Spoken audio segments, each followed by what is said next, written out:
everybody, it's Allison Williams here, your host of the Crushing Chaos with Lawfrim Mentor podcast. Lawfrim Mentor is a business coaching service for solo and small law firm attorneys. We help you to grow your revenues, crush chaos in business, and make more money.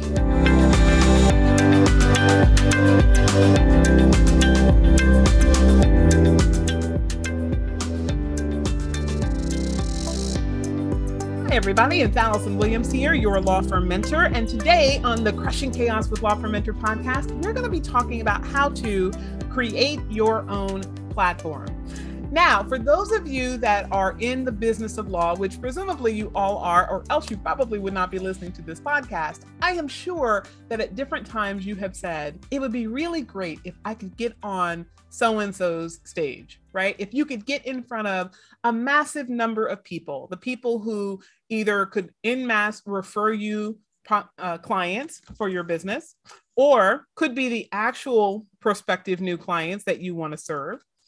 And you have probably said it would be great if you could get in front of them to be able to deliver your message, to connect with them in order to get them into your law firm. Now, for some people, the idea of public speaking is terrifying. It's not what you want to do. You're either generally shy or awkward or uncomfortable with the idea of being on stage, or it could be that you're perfectly fine being on stage. You might be a litigator, you might be in court all the time, you might actually enjoy that endeavor, but the idea of how to use a stage as a lawyer to generate clients for yourself just seems to be something so esoteric and out of reach that you don't even bother with that strategy. So I want to give you today an idea about how you can create your own platform so that you can start the practice of generating clients for yourself and probably get a lot better at it a lot faster than you think you can, in addition to generating clients sooner rather than later. So first, I want to talk a little bit about why you would want to create your own platform, and then we're going to go into some of the strategies as to how to do that. So first up, on the why, right? We all know that when you are on stage with another person's organization, while you represent yourself and your business, you also are a reflection of the entity that has allowed you to speak, right? You are a representative of the Bar Association or the local Chamber of Commerce or the Rotary or whomever is allowing you time on that stage, right? By virtue of allowing you time on that stage, they are to some degree vouching for you. And so whomever their audience is going to expect a certain level of quality based on who they are. And hence that transfers over to you. They're expecting a certain level of performance from you.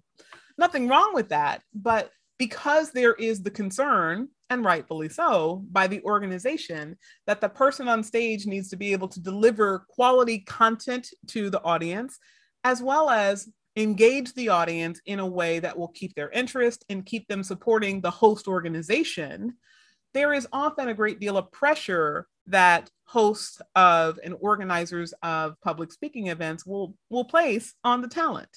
They will often have a fear that if they don't legislate and dictate to you how you want to have that presentation delivered, what needs to go in it, how it needs to be presented, that there will oftentimes be a poor reflection on them because they invited you. So having your own platform allows you to bypass that to some degree by virtue of recognizing that you then create the rules. So you don't have rules about how long it can be or how structured it has to be. And you don't have restrictions on your ability to, quote, sell from the stage.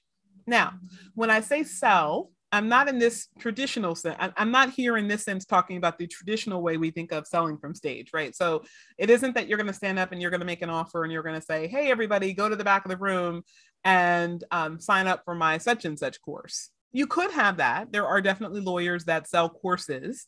And you could even, depending on your practice area, generate appointments right there from the event. In fact, I know of several very prominent estate planning attorneys that will host events a couple times a year where they will rent out a large room in a hotel and invite the public in to learn about estate planning and from the time that they are on stage, they are really making a presentation of how an estate plan will help the people that are there.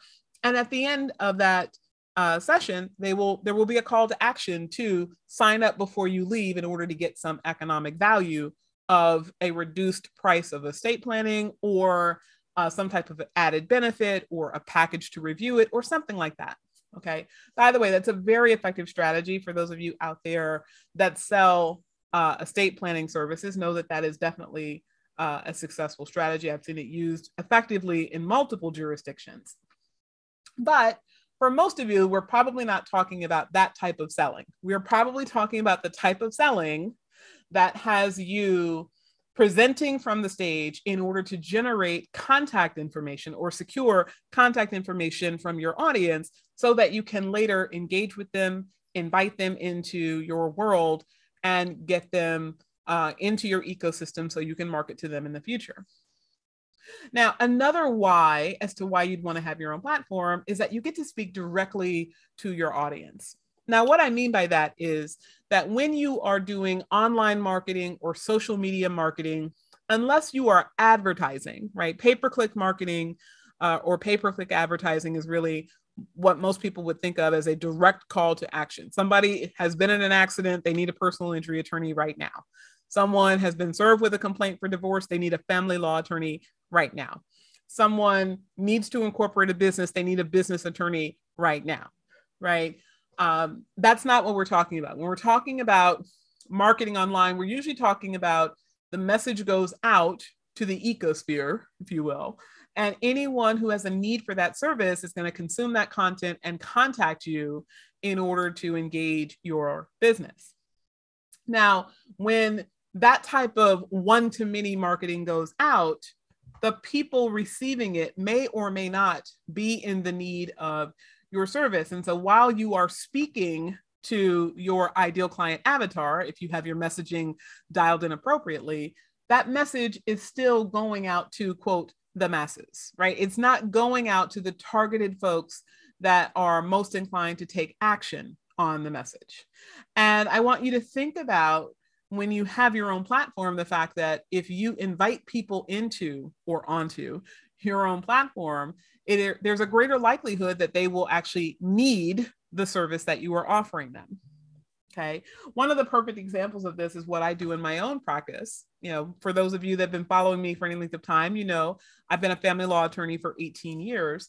And most of that time has had what we would refer to as a subspecialty in the area of child abuse and neglect parental representation. And so when people are involved in the child welfare system, they need an attorney to represent them. But since it is such a highly particularized area of practice, family law attorneys don't often have access to those cases. And when they get them, they're often very nervous that if they screw something up against the state of New Jersey, that they could harm someone's parental rights indefinitely. So a lot of family law attorneys are skittish about being able to handle those cases. And the beautiful thing about that is that I will go to a stage in front of a room full of family law attorneys, teach them what they need to know, but also say to them, if this is overwhelming, if you fear not being able to adequately, appropriately, ethically, and with a high likelihood of success, represent someone whose parent or whose child has been involved in the child welfare system, then you can certainly refer your clients to me and I will give them back to you when the case is over. Now, of course, there is a risk associated with that for someone who doesn't know me because, you know, I'm a highly credentialed matrimonial attorney. So I could very well take their divorce client, handle the child abuse case, and then the divorce client says, oh, can you just handle everything? Because I've been working with you, I'm comfortable with you. And I have worked very hard to establish a reputation in the bar that I would never do that. So even though I've had the opportunity from some very affluent clients to represent them in their divorce, my promise to the bar is always, you send your client here and I will send them back to you. And I've always done that, right? So word gets around. But I've always used the stage as an opportunity to speak directly to the pain point of that family law attorney and make it a win-win for them. So they get to refer me as someone who specializes, quote unquote. I think we're not supposed to say that word. We're not supposed to call ourselves specialists. So I will say focus, right? We're not supposed to, the family law bar can want to refer out to somebody who focuses in this area of the law, but they want to also retain the client because the client is paying their bills, is otherwise a good client, is a source for future referrals, and so forth. So there is both serving your client's needs, but there's also serving your business needs, because by virtue of someone who is highly regarded in one area, referring the client back to the matrimonial attorney, you add esteem to the matrimonial attorney, right? So it's a win-win there.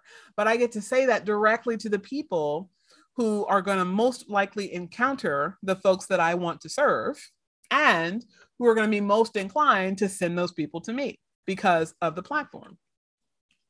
Now, the third and probably the most valuable reason why you'd want to have your own platform is that you want to monetize the platform. Okay. And by monetize the platform, again, I am not talking about the traditional example I used earlier of estate planning attorney signing people up and getting payment for estate plans at the event. We're talking about monetizing in the sense of drawing people into a funnel by virtue of collecting their information with their consent, and then marketing to them in a way that will increase the likelihood of you getting the referrals that you desire. So it's super important that by virtue of knowing what it is that you desire, that you can put something out that is going to increase the likelihood of a sale or a series of sales. And you have far more control over that when you are on your own platform than when you are on someone else's platform. Because oftentimes when people invite you onto their platform, it is because they want your audience to follow you over to their platform. And then they want your audience to take action on their offer, right? Not your offer. So oftentimes you don't get to make your own offer, or if you do, it has to be subscribed by, it has to be approved by the hosting authority to make sure that there's no competition, right? To make sure that whatever you're offering does not compete with what they are offering. So just thinking about some of those reasons, even once you recognize that there is a need to create your own platform, there can oftentimes be a question in your mind of, how on earth do I do that? Right? How do I go about the process of creating my own platform? Let's say I'm bought into the concept. Now what? So I'm going to give you 3 strategies that you can use in order to create your own platform. So the first one is you have to decide whether or not you are going to be virtual or in person. And my strong recommendation, if you have not previously created your own platform, is to start virtual. Now, the beautiful thing about virtual platforms is that they are very inexpensive, right? You typically have to have some form of mechanism, some type of technological solution that will allow people to gather electronically in front of you. Right now, I'm sure most people are using Zoom, right? But there are other platforms out there where you can also have a quote unquote virtual stage, where you are on stage and there are other people, quote, in the room that may or may not be able to see each other, right? So if you have a Zoom webinar, you can do your simulcast of you to the masses without the masses being able to see each other, even though they can choose to interact by name in the platform. There are other platforms, other software solutions that allow for that as well. But you want to decide on in-person versus virtual.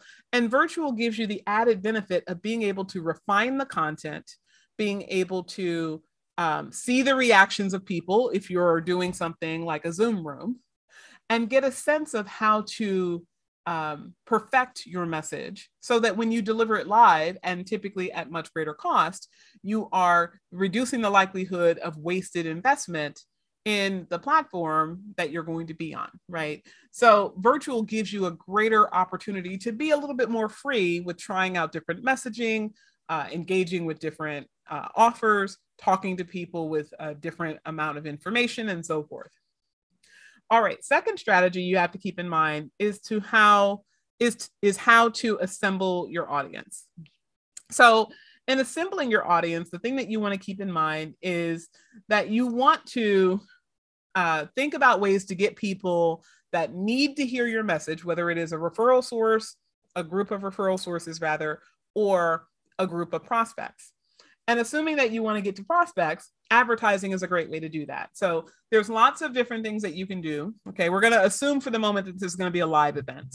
Okay, once you get to the point of doing live events, you can advertise in different local community resources to get people aware of the fact that you're hosting an event. So you can do a divorce education class and advertise on Meetup, or you can do a Know Your Rights forum when you are promoting civil rights defense work to a group of, to a series of groups that focus on those issues.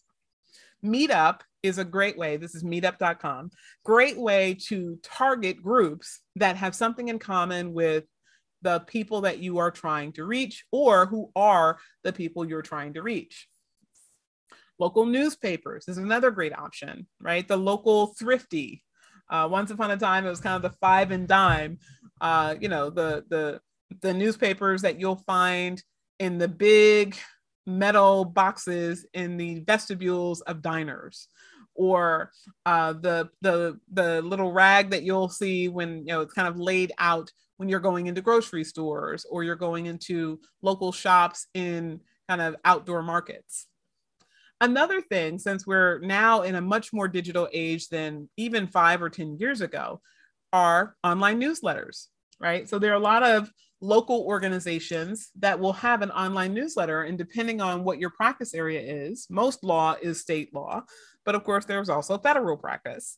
Wherever you are going, your goal is to get in front of people who could need your service, whether it is people who could refer your service, if it's referral sources, or people who require your service, if it is your prospect. And online newsletters are a great way to get something out. So if you want to, quote, borrow the audience of people in your local neighborhood, you would go to local businesses and see if any of them have local newsletters or online newsletters, and simply ask them for the opportunity to run your promotional about your event in their newsletter. You'd be surprised how many people would simply allow that type of free advertising for you, just with the promise of reciprocity, that when they do something, that they want you to promote it in your newsletter as well. Or some companies might require and request of you a payment, but they're probably going to be far less expensive than some of your more traditional advertising in local newspaper, radio, television, and so forth. Okay, another good way to assemble your audience is, of course, to invite your list. Now, this is your list of any and all existing clients, former clients, and prospects. And the reason why you want to include your existing and former clients is because even though they may or may not be in need of your representation, right? Existing client presumably already has the service. Former client has already received the service. But all of those people in both of those categories have an opportunity to refer someone because they have already worked with you.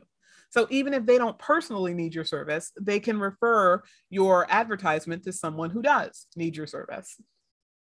Okay, you also can partner with other lawyers and invite them to share with their list, right? So if you are a criminal defense attorney and you are promoting a forum on expungements, you could certainly send that out to business law attorneys in the area, immigration attorneys in the area, family law attorneys in the area, personal injury attorneys in the area, because you are not competing with those individuals. You are providing a very distinct service that they presumably do not provide, and getting your message in front of their list provides an opportunity for them to be the hero to their clients, right? I, John Doe attorney, am sending you a message about Susie Smith attorney's event. And if you need help with this problem that I otherwise wouldn't be able to help you with, Susie Smith is the one I'd refer you to, right? So part of this does require a little bit of relationship between you and the person who's including the information, but it doesn't have to be a whole heck of a lot. It really can just be that you're familiar enough with the person to know that they're competent as an attorney. And then ultimately you want to grow them into a referral source. Okay, and the third and final strategy we're going to talk about regarding creating your own platform is preparation. And this is the one that I saved for last very intentionally, because I don't want you preparing for what you're going to say until you have your audience and until you have your venue. Okay. Once you have created the platform, once you have a place where you're going to speak and a time where you're going to speak and a topic on which you're going to speak, then and only then should you prepare for your presentation. So often we as lawyers are so drilled into the idea of being uber prepared that we forget that what we're trying to do by virtue of this presentation is not give the best information and teach the best content and eliminate all questions. What we're really trying to do is create a business opportunity. We're either trying to make a sale to a client, or we're trying to create a referral relationship that will generate opportunities for sales to clients.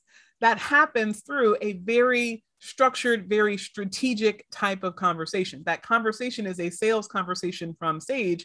It is not a conversation with a whole bunch of name, rank, serial number data that is great information to have if someone wants to go do it themselves and solve their own problem, but not necessarily so great if they want to hire you to help them. So you need to be prepared for what you're going to say, but you don't want to start preparing for it before the time is ripe, before you have the best opportunity, before everything's ready. Why? Because oftentimes the anxiety and the resistance that builds up around the idea that your presentation is not perfect yet in your mind, that will be the thing that stops you, right? That will be the thing that has you say, oh crap, I can't possibly take the time to actually get this on the calendar because I don't have the perfect words on paper yet. I don't have the perfect intonation. I don't have the perfect graphics. I don't have the perfect slide deck. All of those things will come. But the first thing you have to do is create the platform. And then once you have the event and it's scheduled, you can go about the business of preparing for it. All right, everyone, this is Allison Williams, your Lawfrim mentor. And on this week's episode of the Crushing Chaos with Lawfrim Mentor podcast, we have been talking about creating your own platform. Now, if you would like to create your own platform, if you want to use public speaking as a strategy in order to get yourself more clients, we can help you with that. Just schedule a growth strategy session with a member of our team, and we can walk you through how to create your own platform, as well as talk to you about how we can help you with that. I am Allison Williams, your Lawfrim mentor, and I will see you on the next episode.